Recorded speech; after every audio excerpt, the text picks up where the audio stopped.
ሰላም ጤና ይስጥልን ውድ የአብሮት ለርኒንግ ቻናል ተከታታዮች እንደምን አላችሁ? እንኳን ወደ ዛሬ ቶፒካችን ወደ ዛሬ ርዕሳችን በሰላም መጣችሁ። ዛሬ ዋና ዲስከሽናችን የሚሆነው ወይ ደግሞ ሌክቸር ፖይንት የሚሆነው it is part-7 about instruments of foreign policy። ነገር ግን ይህ ርዕስ ከመጀመራችን በፊት የባለፈው ርዕሳችን ወይም ቪዲዮአችን ዲስከስ ያደረግናቸው ዋና ፖይንቶችን ሪቫይዝ ማድረግ አለብን። So in the previous lecture point we have discussed about the dimensions of foreign policy.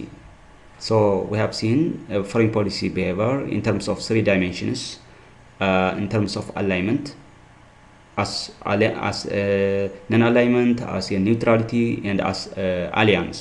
And in terms of scope, we have seen global actors, regional actors, and isolationist actors. The third dimension we have seen in terms of mode of operation or method of operation. So in that point we have discussed about the unilateral approach, the multilateral approach, and bilateral approach. So having those points in your mind, today we'll start on the instruments of foreign policy. So instruments of foreign policy ዛሬ ዲስከስ እናደርጋለን። በዚህ ቪዲዮ መነሻ የሚሆነን የተወሰኑ ጥያቄዎችን ብሬንስቶርሚንግ questions አሉን ማለት ነው።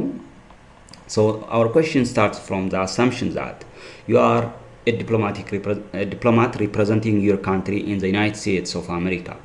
What possible range of activities do you think you will conduct? So አንተ የኢትዮጵያ ዲፕሎማቲክ አካል ሆነ ወይ ዲፕሎማሲ አካል ሆነ ወደ ዩናይትድ ስቴትስ ኦፍ አሜሪካ ሪፕሬዘንት ብትደረግ ወይም ብትደረግ ያንን ወይም በዛ ኃላፊነት ዙሪያ የምትሰሩትን ስራ ወይም ደግሞ ፖሲብል ሬንጅ ኦፍ አክትስ የምንላቸው ወይም ድርጊታቸው የእናንተ ኃላፊነት የሚሆነው ምንድነው? ምን ታረጉ ነበር የሚለው ይሆናል ጥያቄ። ሶ ይሄንን ጥያቄውን በመያዝ ወደ ዋና ዲስከሽናችን እናልፋለን ማለት ነው። ሶ ኢንስትሩመንትስ ኦፍ ፎሬን ፖሊሲ by which instruments ማለት እነዚህ ቱልስ ማለት ነው። ቱልስ ኦፍ ፎሬን ፖሊሲ ወይም ፎሬን ፖሊሲ ኦብጀክቲቭስ ሪያላይዝ የምናደርግበት ወይም ደግሞ አቺቭ የምናደርግበት በሌሎች ቢሄቨር ላይ ኢንፍሉዌንስ የምናደርግበት ቴክኒክ ኦር ኢንስትሩመንት ማለት ነው። So generally we have at least 5 instruments of foreign policy. Instruments of foreign policy includes the following: diplomacy, economic instruments, military arm, propaganda, and game theory or game a way of playing a chess on the board like that. But for our today's video discussion, we'll focus on the first instrument of foreign policy. So ለዛሬ ዲስከሽናችን የሚሆነው የዛሬ ትምህርታችን የሚሆነው የመጀመሪያው ኢንስትሩመንት ላይ ነው የሚሆነው ማለት ነው about diplomacy. So we will see one of the instruments of foreign policy. So I think this term is not new for you, but the deepest or the widest approach and understanding needs more effort and discussion. So diplomacy is defined as a peaceful process of achieving interests or resolving problems between or among different actors, particularly among or between states. So it is the primary political instrument used by states in pursuing foreign policy. ሶ ፒስፉል ፕሮሰስ እንደመሆኑ መጠን ተመራጭ ፕራይመሪሊ ሊመረጥ የሚያስችለው የፖለቲካል ኢንስትሩመንት ነው። ፒስፉል የሆነ ስለሆነ ፖለቲካል ኢንስትሩመንት ነው። ሶ ከምንም ሌላ አይነት እርምጃ ሌላ አይነት አፕሮች ቀድሞ በዲፕሎማሲያዊ መንገድ ጥቅምን ማስጠበቅ ወይም ፕሮብሌምስ አድሬስ ማድረግ ይፈለጋል ማለት ነው። ስለዚህ ተመራጭ ነው ከምንም በላይ ምክንያቱም ኮስቱ ሚኒማም ስለሆነ ማለት ነው። ዲፕሎማቲክ effort, the cost of the diplomatic effort is minimum than the other instruments. So it is a technique of coercion, persuasion, adjustment, and reaching agreement between through a direct communication. So direct communication ይፈልጋል። ተቀራርቦ መነጋገር ያስፈልጋል። ፊት ለፊት ወይም ደግሞ በቴብል ላይ መቀመጥ ያስፈልጋል። ዘን ያንን መሰረት ያደርገ በዛ ውስጥ ደግሞ ኮርሽን ሊኖር ይችላል። ለምሳሌ ላይክ ስቲክ አፕሮች ሊኖር ይችላል። ላይክ እንደ ካልሆነ እርምጃ ወስዳለሁ አይነት አፕሮች ሊሆን ይችላል። ወይ ደግሞ ላይክ እንትና ማቀብ ጥላለሁ አይነት ሊሆን ይችላል። ኦር ፐርሱድ ማድረግ ወይንም አትራክት በማድረግ ሊሆን ይችላል። ኦር አጀስትመንት የፖሊሲ አጀስትመንት የፖሊሲ ማስተካከያዎችን መውሰድ አስፈላጊ ሆኖ ሲገኝ ያን እንዲያደርግ ሪኮመንድ ማድረግ ሊሆን ይችላል። ያን ወይም ከዛ አልፎ አግሪመንት ላይ አፕሮች ኮመን ፖይንት ላይ መድረስ ይጠይቃል ማለት ነው። ሶ ይህን ለማድረግ ዳይሬክት ኮሚኒኬሽን ይጠይቃል። ሶ ኢት ኢዝ ኤ ሲስተም ኦፍ ስትራክቸራል ኮሚኒኬሽን ቢትዊን ቱ ኦር ሞር ፓርቲስ። ሶ ዲፕሎማሲ ሲባል ስትራክቸራል ኦር ፎርማል የሆነ ዳይሬክት ኮሚኒኬሽን አለ በአክተሮች መካከል ማለት ነው፣ ወይም በፕሌየርስ መካከል ማለት ነው። ሶ ኢት ኢዝ ኤ ፕሮሰስ not a direct, not an event of overnight, but it is a process between actors, like mainly actors የምንላቸው እዚህ ጋር especially among states ያለውን የዲፕሎማቲክ አክቲቪቲ ካወራን አክተር የምንላቸው ዲፕሎማትስ ናቸው። so they exist within the system. These actors are considerable, or they are elements of the international relation and engage in a private and public dialogue to pursue their objectives in a peaceful manner. so ሰላማዊ በሆነ መንገድ የሀገራቸውን የተልእኳቸውን ዓላማ ለማስፈጸም ፕራይቬትሊም ኦር ፐብሊክ በሆነ መንገድም ዲያሎግ ያደርጋሉ ማለት ነው፣ ኦር ፐርሲው ያደርጋሉ። ሶ ኢት ኢዝ ናት ፎሬን ፖሊሲ ባት ኢት ኢዝ ፓርት ኦፍ ፎሬን ፖሊሲ። ሶ ዲፕሎማሲ ራሱ ፎሬን ፖሊሲ አይደለም። ዲፕሎማሲ የሚመራው ግን በፎሬን ፖሊሲ ነው የሚመራው። ዲፕሎማሲ የዲፕሎማሲ አፕሮቹ ጎሉ ኦብጀክቲቭስ ኦር ስትራቴጂስ የሚመሩ በፎሬን ፖሊሲ ነው። ስለዚህ የፎሬን ፖሊሲ አካል ነው እንጂ ራሱ ፎሬን ፖሊሲ አይደለም ማለት ነው ዲፕሎማሲ ስንል። So the practice of diplomacy has probably existed for a long period as far as or as long as civilization has started. ሶ ከሰው ልጅ ሲቪላይዜሽን ሌቨል ጋር ወይም እድሜ ጋር አብሮ የኖረ ፕራክቲስ ነው ማለት ነው። በጎረቤታሞች ወይም በተለያዩ ገዢዎች፣ በአስተዳዳሪዎች፣ በህዝቦች መካከል የነበረውን የግንኙነት አይነት የዲፕሎማቲክ አስፔክት የነበረው ነው ወይም ዲፕሎማቲክ ፕራክቲስ ነው። ሶ ይህንን ረጅም ታሪክ የነበረው ትራዲሽናል ረጅም ታሪክ የነበረ ሁኔታ ቢኖር የዲፕሎማቲክ ፕራክቲስ፣ ነገር ግን ሞደርን ዲፕሎማሲ ደግሞ ከዛ የተሻለ አይነት አፕሮች አለው ማለት ነው። ሶ ሬጉላር contact by invoice traveling between neighboring civilizations has been practiced at least for 2500 years back. ሶ ካሁን ካለንበት ዘመን ከ2500 ዓመት በፊት ጀምሮ በተለያዩ የሲቪላይዜሽን ሴንተርስ በነበሩ በነ የግብጽ ሲቪላይዜሽን፣ በነ ቻይና ኦር በነ ባቢሎን ኦር በነ ሮማ ስልጣኔ ህንድ ሲቪላይዜሽን፣ እነዚህ እና የአክሱም ሲቪላይዜሽን፣ በዚህ መካከል የነበሩ የሲቪላይዜሽን ኤሪያዎች ወይም ደግሞ ሎኬሽንስ በመካከል ኢንቮይስ ወይም መልእክተኞችን ይሄዱ ነበር። ለምሳሌ ንግስት ሳባ ወደ ንጉስ እስራኤል ንጉስ ሰሎሞን የነበረውን እንቅስቃሴ ካየ ነው አንድ የዲፕሎማቲክ ፕራክቲስ ነው። አሁን ላለንበት ዘመን ረጅም ታሪክ ወደኋላ ተመልሰን ስንቆጥረው ወይም ስናየው ያን ራሱ ትራዲሽናሊ ይደረግ የነበረው የዲፕሎማቲክ አፕሮች ነው። ስለዚህ ይህንን አዲስ ክስተት አይደለም። ዲፕሎማሲ ሲባል አተገባበሩ ወይም ቴክኒኩ አፕሮቹ የተለየ ቢሆን አሁንም ነገር ግን ጽንሰ ሀሳቡ የቆየ ነው ማለት ነው። ወይም ተግባሩ የነበረ ነው ወይም ሎንግ ሂስትሪ ያለው ማለት ነው። ሶ ትራዲሽናል ዲፕሎማሲ እና ሞደርን ዲፕሎማሲ እናወዳድራቸው ግን በብዙ መንገዶች ይለያያሉ። ፎር ኢንስታንስ ትራዲሽናል ዲፕሎማሲ ላክ ሜኒ ኦፍ ዘ ካራክተሪስቲክስ ኦፍ ሞደርን ዲፕሎማሲ ሳች አስ ኤምባሲ የላቸውም፣ ኢንተርናሽናል ሎው የተከተለ አይደለም፣ ወይም ጋይድ የሚያደርገው ኢንተርናሽናል ሎው የለም፣ ፕሮፌሽናል ዲፕሎማቲክ ሰርቪስ የለውም። እነዚህ የመሳሰሉ ሞደርን ዲፕሎማሲ ላይ የምንጠቀምባቸው እሴቶች ወይም ደግሞ አሰራሮች ወይም ደግሞ ኢንስቲቱሽናላይዝድ የሆነ ሲስተም አልነበረም። ህጋዊ መሰረት ወይም ደግሞ ህግ ጋይድ የሚያደርገው ኮንቬንሽንስ አልነበረም። ለምሳሌ አሁን ያለውን ዲፕሎማሲ በ1961 የነበረውን የቬና ኮንቬንሽን የሚባለው በሱ ነው የሚመራ፣ በዋናነትን በሱ ይታያል ማለት ነው። ያ ትራዲሽናል ዲፕሎማሲ እንደዛ አይነት ይዘት የለውም። ዲፕሎማቲክ ፕራክቲስ ኢን ጀነራል ካን ቢ ዲቫይድድ ኢንቱ ቱ ቢግ ሂስቶሪካል ካቴጎሪስ። ሶ ሁለት ታሪክ ምዕራፎችን በዋናነት በሞደርን ዲፕሎማቲክ ፕራክቲስ ውስጥ በሁለት ዋናና ካቴጎሪ እናያቸዋለን። ዋና ተርኒንግ ፖይንት የሚሆነውን ፈርስት ወርልድ ዋር ነው የሚሆነው ማለት ነው። ስለዚህ ከፈርስት ወርልድ ዋር በፊትና ከዛ በኋላ ያለውን የዲፕሎማቲክ ፕራክቲስ እናያለን። ሶ ከዛ በፊት የነበረውን ዲፕሎማቲክ ፕራክቲስ አንዱ ሴክሬት ዲፕሎማሲ የሚባል ነው፣ ወይም በሚስጥር የሚደረግ ወደ ሚዲያ የሚያወጣ ህዝብ በግልጽ የሚያውቀው ዲፕሎማቶች ብቻ ወይም ኤምባሲዎች ብቻ ማነው ኤምባሲና አምባሳደርስ ብቻ ከስተጀርባ የሚሰሩት ወይም የሚስማሙት ኢሹ ነው። ባይላተራል ሞስት ኦፍ ዘ ታይም ባይላተራል ዲፕሎማሲ ነበር። በሁለትዮሽ ግንኙነት በሁለት ሀገራት መካከል ብቻ እንደ ምስጢር ተይዞ የሚደረግ አይነት ስምምነት ኦር ዲፕሎማቲክ ፕራክቲስ ነበር። እንደገና ኢት ዋዝ የቢዝነስ ኦፍ አምባሳደርስ ሆስትድ ኢን ፎሬን ሶይል። ስለዚህ ምኑ አጠቃላይ የዲፕሎማቲክ አክቲቪቲውን ወይም ይዘቱን የሚያውቀው አምባሳደርስ ናቸው በብዛት። በተለይ ደግሞ መልእክተኞችን ተደርገው ሌላ ሀገር ላይ የተላኩ አምባሳደርስ እነሱ ናቸው በዋናነት የሚያስፈጽሙት የሚያውቁት ማለት ነው። ኤንድ ፕራክቲስ ፎርማሊስቲክ ኤንድ ሪጅድ ማነር፣ በጣም ፎርማል በሆነ መንገድ ነበር ፕራክቲስ የሚደረገው። በጣም ሪጅድ በሆነ መንገድ በጣም እንደ ሁኔታዎችን ፍሌክሲብል የሚሆን እንደ ሁኔታዎቹ የሚቀያየር ሳይሆን ሪጅድ የሆነ አፈጻጸም ቢሮክራቲክ ኢንስትሩመንት ነበረው ማለት ነው። ስለዚህ ፎርማሊስቲክ ሲባል ደግሞ ከስቴት ስትራክቸር ውጪ ወይም ስቴት ሪፕሬዘንት ከምታደርጋቸው አካላት ውጪ በሌላ አይነት ሚኒስ ዲፕሎማቲክ ፕራክቲስ ወይም ደግሞ አክቲቪቲ አልነበረው ማለት ነው። ሶ ይህንን ትራዲሽናሊ ወይም ከወርልድ ዋር ፈርስት በፊት የነበረውን ዲፕሎማቲክ ፕራክቲስ ነው። and other big category or big comparison is with after First World War, and this period in this period two events have occurred. One, the occurrence of First World War and the formation of League of Nations. So the old style of diplomatic has been drastically reformed or radically changed.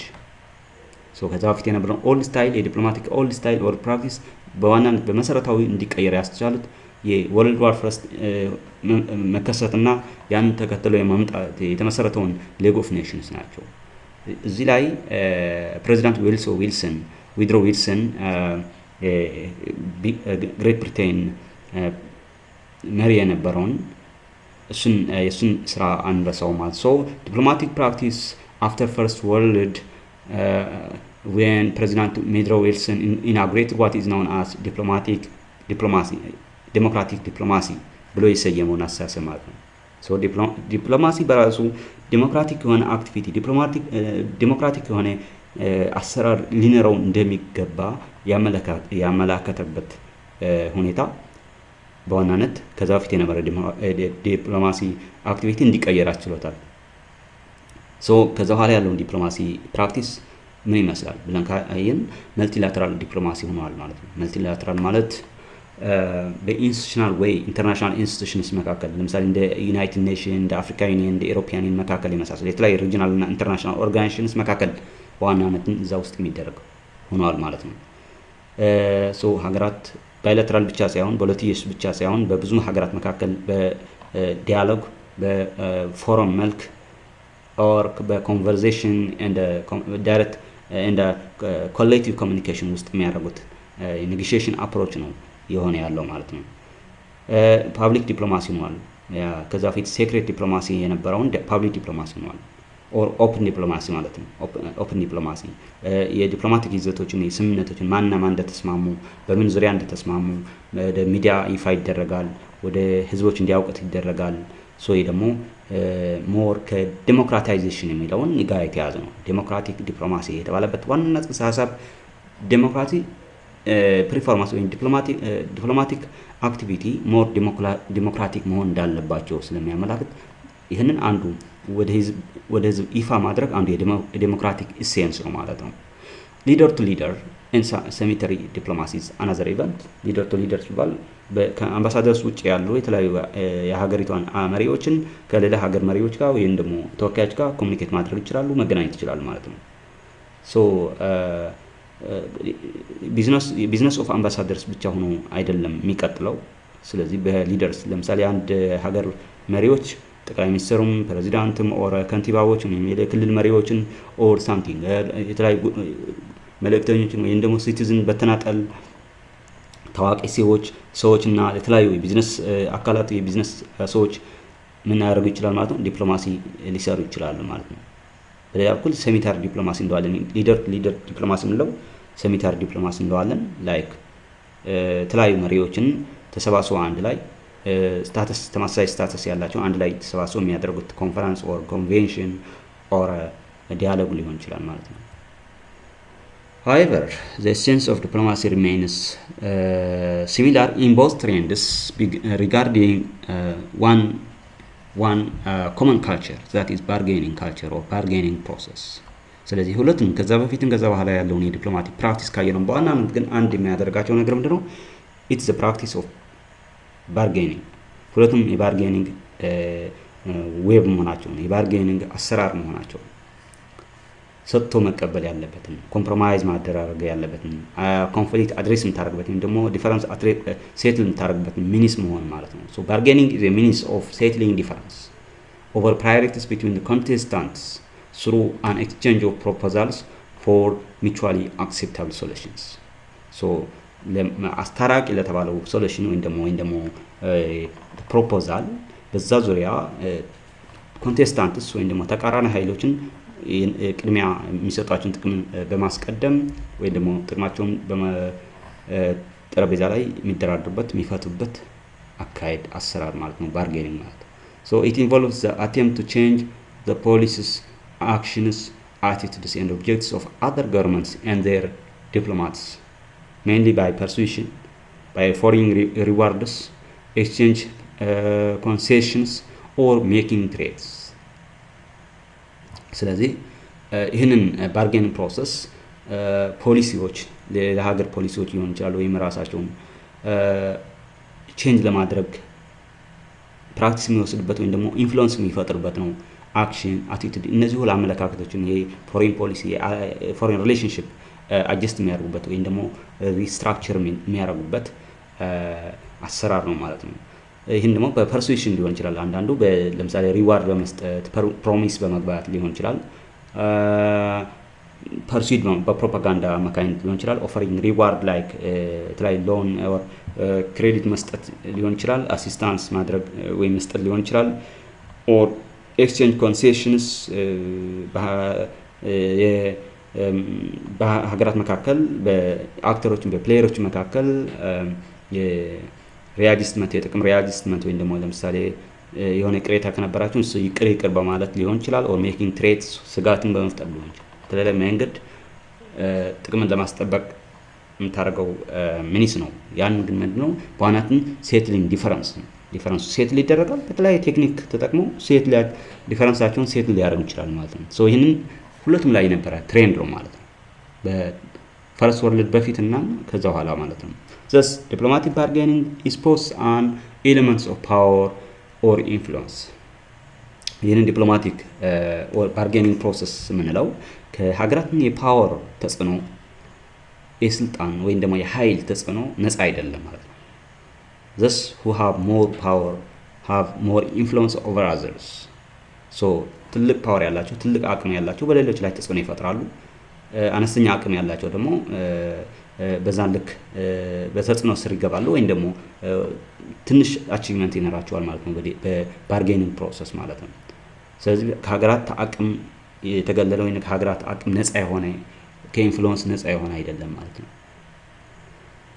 okay so having this in mind however there must be conflict over priority in order for bargaining to take place ስለዚህ አንዱ ለባርጌኒንግ ቅድመ ሁኔታ የሚሆነው ምንድነው ኮንፍሊክት ነው ወይም ደግሞ ዲስፒት ነው ኢንተረስት ዲፈረንስ ነው ይሄንን ነው ቅድመ ሁኔታ ዲፈረንስ ከሌለ ወይም any conflict trend ከሌለ ወይም ደግሞ ልዩነት ከሌላቸው ምንም ባርጌኒንግ አያስፈልግም ማለት ነው because they are assumed as similar or the same አንድ ተደርገው ስለሚወሰዱ በመሃላቸው ምንም ለድርድር የሚሆን አጀንዳ ያላቸው ማለት ነው ስለዚህ ባርጌኒንግ እንዲኖር እንደ ቅድመ ሁኔታ መኖር ያለበትን ፕራዮሪቲ ኢሹ ምንድነው ኮንፍሊክት or interest difference of interest ማለት ነው interest difference ሊኖራቸው ይገባል so in this way diplomacy is not an end but it is a means ይህን ስንል ዲፕሎማሲ በራሱ ኢንድ አይደለም የሀገራትን የመጨረሻ ጎል አይደለም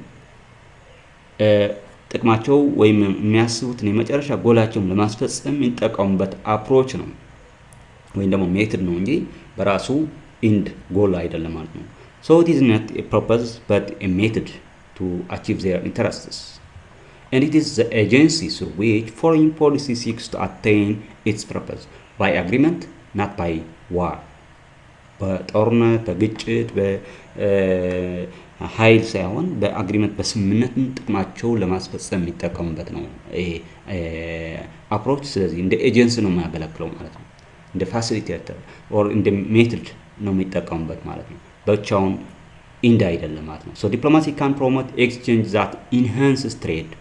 ሶ ምን ላይ ሊሆን ይችላል? ወይም ደግሞ አልቲሜትሊ ፕሮሞት የሚያደርገው ኢንድ ካልሆነ ወይም ፐርፐዝ ካልሆነ በራሱ ምንድነው ፕሮሞት የሚያደርገው ካል ኦር ኢንሃንስ የሚያደርገው ትሬድ ሊሆን ይችላል። በሀገራት መካከል ያለውን የንግድ እንቅስቃሴ ፍትሃዊ ወይም ደግሞ እኩልነት ላይ የተመሰረተ ወይም ደግሞ ፈጣን እንዲሆን ማድረግ ኦር ካልቸራሊ ዌልዝ ኦር ናውሌጅ እነዚህ የተለያዩ አጀንዳዎችን በሚመለከት ኢንሃንስ ያደርጋል ማለት ነው። እዚህ መካከል የሚኖሩን ኤክስቼንጅስ መለዋወጦች ግንኙነቶችን ሞር ጤናማ ሞር ስሙዝ እንዲሆኑ ያግዛል ማለት ነው። ሶ ስቴትስ ፎሬን ፖሊሲ ሃዝ ቱ ኪ ኢንግሪዲየንትስ ኢን ተርምስ ኦፍ ኢትስ ቫሊዩ ፎር ኤ ዲፕሎማሲ። ሶ ለዲፕሎማሲ ካለው ቫሊዩ አንጻር ፎሬን ፖሊሲ ኦፍ ስቴትስ የሀገራትን ፎሬን ፖሊሲ ሁለት ኢንግሪዲየንት ኢምፖርታንት ኢንግሪዲየንትስ አለው ማለት ነው። አንድ አክሽን ነው፣ ሌላ ስትራቴጂስ ነው። ሶ ኢትስ አክሽን ሪፈርስ ኢንተርአክሽን ዋን ስቴት ሃዝ ዊዝ አናዘር ስሩ ዲፕሎማሲ። በዲፕሎማሲ አማካኝነት የሚኖራቸውን የሀገራትን ኢንተርአክሽን አንዱ ይህ ራሱ የቻለ አክሽን ነው ማለት ነው። ነገር ግን ይህን አክሽን ብቻ ይህን የዲፕሎማቲክ ግንኙነት ብቻ በቂ አይደለም። ምን ያስፈልገዋል? ስትራቴጂ ያስፈልገዋል ማለት ነው። ሶ እነዚህ ጎሎችን ኦር እነዚህ አክሽን ሪያላይዝ ለማድረግ it needs strategies for achieving these goals. So these are the two ingredients that must exist in a foreign policy to achieve one's interest through diplomacy. And so diplomacy is an essential tool required to operate successfully in today's international system. So ባለው አሁን ባለንበት ኢንተርናሽናል ሲስተም ዲፕሎማሲ በጣም አስፈላጊ or essential tool ተደርጎ የሚወሰድ ነው። ፍላጎትን ወይም ኢንተረስትን ፒስፉሊ ኦፕሬት ለማድረግ ማለት ነው። So the goal is to the summary or the overall goal of a diplomat to influence the behavior of others to achieve one's interest with a complex game of maneuver. So ሌሎችን ቢሄቨር ኢንፍሉዌንስ በማድረግ ወደ አንተ መንገድ ወደ አንተ ኢንተረስት እንዲመጡ በማድረግ ዙሪያ ኢንተረስት ለማስፈጸም የምንጠቀምበት የተለያዩ ኮምፕሌክስ ጌምስ በጣም የተወሳሰቡ ሂደቶችና ቴክኒክ ስትራቴጂስ ተጠቅመህ የምታስፈጽመው ዓላማ ነው ማለት ነው። So in a system dominated by states, even particular from the traditional view of international relationship, states are considered as a dominant actor. So አሁን በምናየው particularly ሀገራትን ተጽዕኖ በሚያሳድሩበት ወይም በሀገራት ሚና ከፍተኛ በሆነበት ኢንተርናሽናል ሲስተም ዲፕሎማሲ is being conducted for a most part between states. So most ዲፕሎማሲ የሚለው more referable የሚሆነው or more observe የምናደርገው በሀገራት መካከል እንደሆነ የስቴት ሚና የስቴት ሀገራትን ዲያሎግ ኦር ኮሚኒኬሽን ኦር ኢንፍሉዌንስ ሃይ በሆነበት ዓለም ኢንተርናሽናል ሲስተም የዲፕሎማሲ ሞር የምናየው ወይም ዲፕሎማሲ ጋይድ የሚደረገው በሀገራት መካከል ባለው ግንኙነት ነው ማለት ነው። So the international law in this regard what guides diplomacy in general ዲፕሎማሲ ጋይድ የሚያደርገው ምንድነው? ስፔሻሊ ይህንን ጥያቄ ከትራዲሽናል ዲፕሎማሲ ለየት የሚያደርገው አንድ ኤሌመንት ነው ማለት ነው። So the international law that governs diplomacy today is the Vienna Convention on Diplomatic Relations that is signed or agreed in 1961. So in this agreement or according to this convention only states are referenced as diplomatic actors. So በዚህ ስምምነት መሰረት ስቴቶች ብቻ ዲፕሎማቲክ አክተር እንደሆኑ ነው ሪፈር የሚያደርጉ። ሌሎች ነን ስቴት አክተርስ የዲፕሎማቲክ ሚናቸው ኮንሲደር አያደርግም ወይም ደግሞ ሪፈር አያደርግም ማለት ነው። ሶ ዲፕሎማሲ ሲባል ሪፈር የሚያደርገው ስቴቶች ወይም በስቴቶች መካከል በሀገራት መካከል የሚደረግ ግንኙነት ስምምነት ወይም ደግሞ ኮሚኒኬሽን እንደሆነ ነው በዋናነት ሪፈር የሚያደርገው ማለት ነው። But the modern IS or in modern international system also involves powerful non-state actors. ያንን በትራዲሽናል አስፔክቱ መሰረት ነው። the modern aspect ካየነው ኢንተርናሽናል ሲስተም ግን በስቴቶች ብቻ ጋይድ የሚደረግ አልሆነም። በፓርቲኩላር በዚህ ግሎባላይዚንግ ወርልድ አሁን ግሎባላይዝ በሆነ ያለውን ዓለም ስቴቶች ብቻ ሚና ዶሚናንት የሚሆንበት ጊዜ እያበቃ ይመስላል። So non-state actors like UN, European Union, African Union የመሳሰሉ ሪጂናል እና ኢንተርናሽናል ኦርጋናይዜሽንስ ኢንተርገቨርንመንታል ኦርጋናይዜሽንስ ነን ገቨርንመንታል ኦርጋናይዜሽንስ በጣም ዶሚናንት እየሆኑ ባሉበት ሁኔታ እንገኛለን ማለት ነው።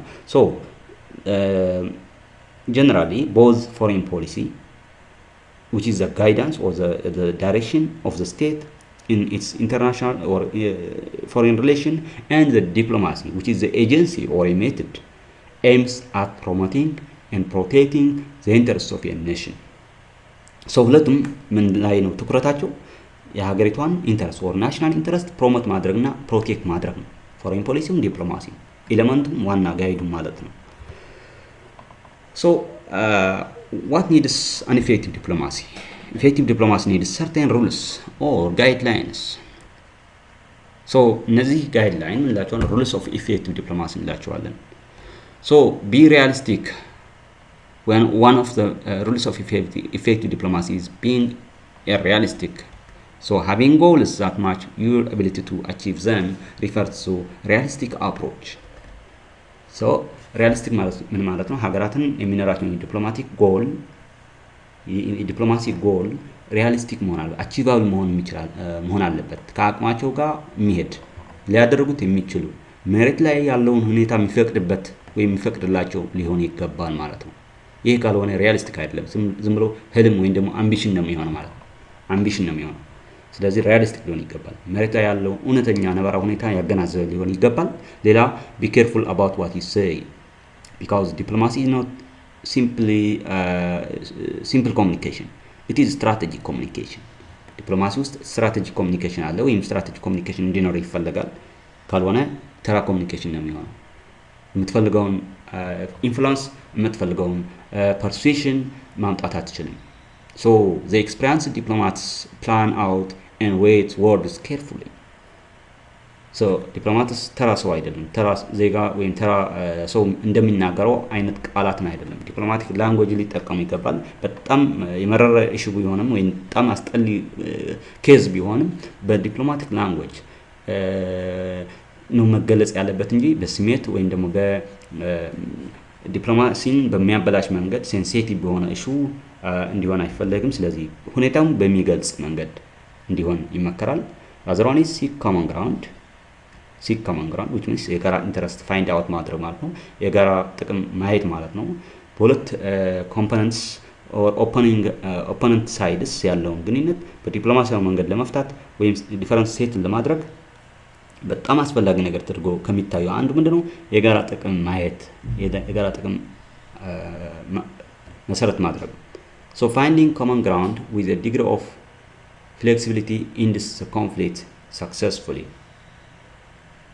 So be free and flexible from your rigid approach or position, and then settling differences wisely and in a tolerable way based on mutual interest. Another one is to understand the other side. This involves to appreciate and recognize an opponent's perspective even if you don't agree with it. So ባትቀበለውም የአንተ ኦፖኔንት የአንተ ባላንጣ ኢንተረስት ወይም እንደማሳሰብ ባትቀበለው፣ ነገር ግን የኦፖኔንት ሳይድ ኢንተረስት አፕሪሺየት ማድረግ ሪኮግናይዝ ማድረግ ሶ አስፈላጊ ከሆነ መቀበል፣ አላስፈላጊ ከሆነ ደግሞ ሪዝናብል በሆነ መንገድ ወይም ራሽናል በሆነ መንገድ ሪጀክት ማድረግ ያስፈልጋል እንጂ ቶታሊ ኤክስትሪም በሆነ አፕሮች ሄት ማድረግ ወይም ደግሞ መጥላት አያስፈልግም። ወይም ደግሞ ብሎክ ማድረግ ሳይሆን ኦፕንሊ አንደርስታንድ ማድረግ ይፈልጋል ማለት ነው። አንደርስታንድ ማድረግ ይፈልጋል የሌሎችን ጥቅም፣ ምክንያቱም ፍላጎታቸውን አስተሳሰባቸውን ምን እንደሚፈልጉ ስትረዳ ምናልባት የጋራ ጥቅም ሊሆን ይችላል ያ ኢሹ ማለት ነው። ስለዚህ ይህን ይፈልጋል አንድ ሩል ማለት ነው።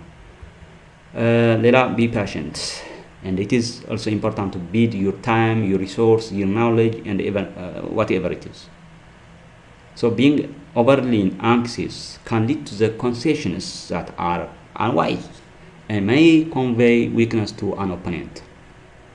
ስለዚህ ብዙ ነገር ኮስት ሊያደርግ ይችላል፣ ጊዜ ሊፈጅ ይችላል፣ ጉልበት፣ ፋይናንስ፣ የተለያዩ ካፒታል ሊፈጅ ይችላል። የዲፕሎማቲክ ኢፈርት፣ የኔጎሽዬሽን ኢፈርት ዘንድ በዚህ ዙሪያ ሁሉ የምትፈልገውን ነገር ለማግኘት የምትፈልገውን ኢንተረስት ናሽናል ኢንተረስት ለማስጠበቅ የትኛው አይነት መስዋዕት ለመክፈል እና ትዕግስተኛ መሆን ያስፈልጋል ማለት ነው። ስለዚህ ቁጣ ማሳየት ወይም ደግሞ በጣም አግሬሲቭ በሆነና በተቻኮለ መንገድ ግን ምናልባትም ያንተ ኦፖኔንት ዊነር የሚሆንበት ጥቅሙ ወደ ኦፖኔንት የሚሄድበት ሁኔታ መንገድ ሊፈጠር ይችላል ማለት ነው። the last one is leave avenue of retreat open ሌላ ከአንተም ከባላንጣም ያለው ግንኙነት በጣም ወሳኝ ከሚባሉ ሞር ዲሞክራቲክ ማድረግ ነው መንገዱ። so it is there is idiomatic speaking or talking that is even a rat will fight if trapped in a corner የሚለው ነው። ምን ማለት ነው? in Amharic በጣም ቢመራት ራት ወይም ደግሞ ኢቭን አይጥም ኮርነር ላይ ትይዛት ስትመኮር ባላንጣን ልትመታ ትችላለች ወይም ደግሞ ፋይት ልታደርግ ትችላለች። መውጫ ቀዳዳ በምታጣበት መንገድ ወይም ደግሞ በጣም በምትጨነቅበት አማራጭ በምታጣበት ሰዓት ከኦፖኔንት በላይ ታቅም ከባላንጣን አቅም በላይ የሆነ ኢነርጂ እና ሞቲቬሽን ልትፈጥር ትችላለች። ልክ በጠባብ መንገድ ጅብ አህያን ቢይዝ ያን አህያ አማራጭ ሲያጣ ምናልባት ጅብን ሊበላ ይችላል ተመልሶ ወይም የጅቡን አንገት የሚይዝበት አቅም እስከሚኖረው ማለት ነው። ሀገራትም እንደዚህ ነው። ስለ ማስጨናነቅ ወጥሮ መያዝ ሳይሆን የቀዳዳ መንገድ አማራጭ ኦፕሽን መፍጠር ማለት ነው። አንዴ ድርድር ገብታል ከድርድር መውጣታችንም ይህንን ወደህ ጠላህ መደራደር ወይ መስማማት አለብህ የሚለው ሳይሆን ለምሳሌ ተደራዳሪዎች ወይም ደግሞ የሀገራትን መሪዎች ዲፕሎማትስ ድርድር ኤሪያ ቦታ ሊመርጡ ይችላሉ፣ ሊቀይሩ ይችላሉ፣ ፕሮፖዛል ሊያሻሽሉ ይችላሉ፣ አደራዳሪዎች ሊቀይሩ ይችላሉ፣ ጊዜ ሊመርጡ ይችላሉ። ይህንን ሁሉ የሚፈቅድ መሆን አለበት ማለት ነው። አለበለዚያ ተጨናነቅ የምትወስነው ውሳኔ ምናልባት አደገኛ ሊሆን ይችላል ማለት ነው። ሶ ኮል ኢት ሆነር ሴቪንግ ፌስ ኤንድ ፕሬስቲጅ ምን ማለት ነው? ባላንጣም ቢሆን በክብር ማየት፣ በክብር መያዝ፣ በጥሩ መንገድ ማየት፣ ክብሩን በማይጎዳ መንገድ መቀራረብ ያስፈልጋል። and this also involves leave yourself and your opponents an out so ለአንተም ለባላንጣም የሚሆን ቀዳዳ መንገድ ወይም መውጫ መንገድ መፍጠር፣ ዴሞክራቲክ ማድረግ፣ ውስጡን ፍሌክሲብል ማድረግ፣ ኦፕሽን የድርድሩ ኤሌመንትስ በጣም ዴሞክራቲክ እና ፍሌክሲብል ማድረግ ያስፈልጋል ማለት ነው። እነዚህ ናቸው ሩሎች ወይም ሩልስ ኦፍ ኢፌክቲቭ ዲፕሎማሲ የምንላቸው። ከዚህ ውጭ ከሆነ ምናልባትም የዲፕሎማቲክ ኢፈርቱ ያን ያህል የምንጠብቀው ውጤት ላይዝ ይችላል ወይም ላይኖረው ይችላል። ስለዚህ ኢፌክቲቭ እንዲሆን እንደማንኛውም ፐርፎርማንስ ወይም አክቲቪቲ ዲፕሎማሲ ውጤታማ እንዲሆን የራሱ የሆነ ሩልስ የራሱ የሆነ ጋይድላይንስ አሉት። ከነዚህ ጋይድላይንስ ዋናዎቹ እነዚህ ይመስላሉ ማለት ነው። ሶ ኢን ጀነራል ስቴትስ ሜክ ኮንሲደራብል ዩዝ ኦፍ ካሮት ኤንድ ስቲክ አፕሮች that is diplomatic tactics such as threat, punishment, promise and rewards. so እንደየ አቅማቸው እንደየ ፓወራቸው ካሮት ኤንድ ስቲክ አፕሮች ሊጠቀሙ ይችላሉ ማለት ነው።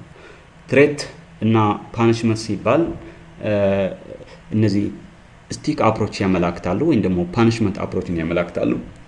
ፕሮሚስ ኤንድ ሪዋርድ ሲባል ደግሞ ካሮት አፕሮች ወይም ደግሞ ቤኔፊት ቤዝድ ያደረገ ዲፕሎማቲክ አፕሮች ያመላክታሉ ማለት ነው። ትሬት ማለት ባይ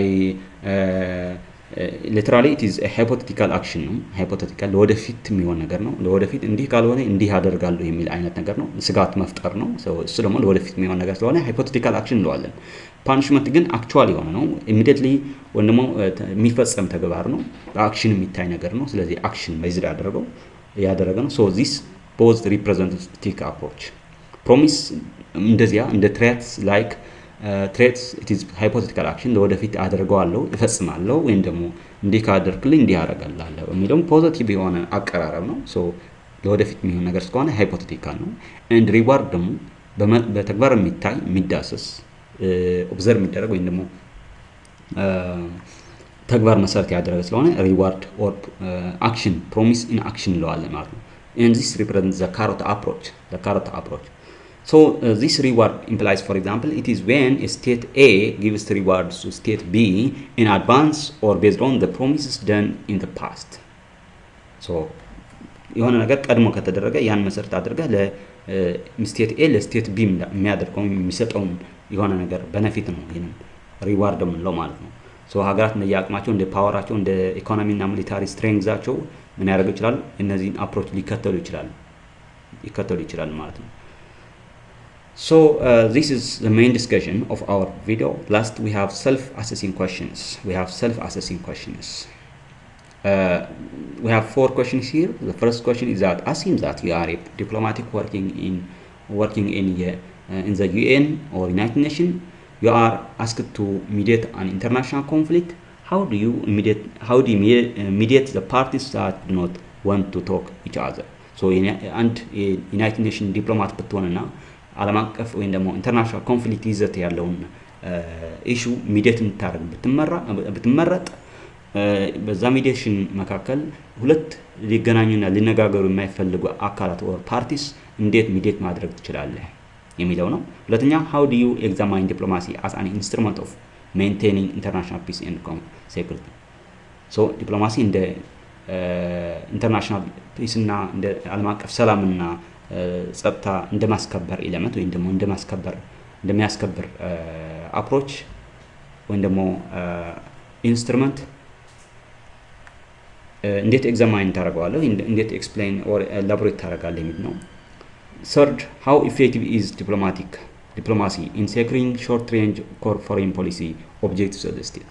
so የሀገራትን short range foreign policy objective በማስፈጸም ዙሪያ ዲፕሎማሲ ምን ያህል ውጤታማ ነው ምን ያህል አስፈላጊ ወይም ብቁ ነው የሚለው ነው። last, does the capability of a state matter in affecting the effectiveness of diplomacy? so effectiveness የዲፕሎማሲ ውጤታማነትን በሀገራትን አቅም ወይም በሀገራትን ፓወር ዲፔንድ ይሆናል ወይም ደግሞ በዛ ላይ የሚመርኮዝ ነው ብለህ ታምናለህ ወይም ታምኛለሽ የሚለው ነው። እነዚህ አራት ጥያቄዎችን እስካሁን ዲስከስ ያደረግናቸው ነገሮችን በዋናነትን ጀነራላይዝ አድርጎ የሚይዙ ናቸው።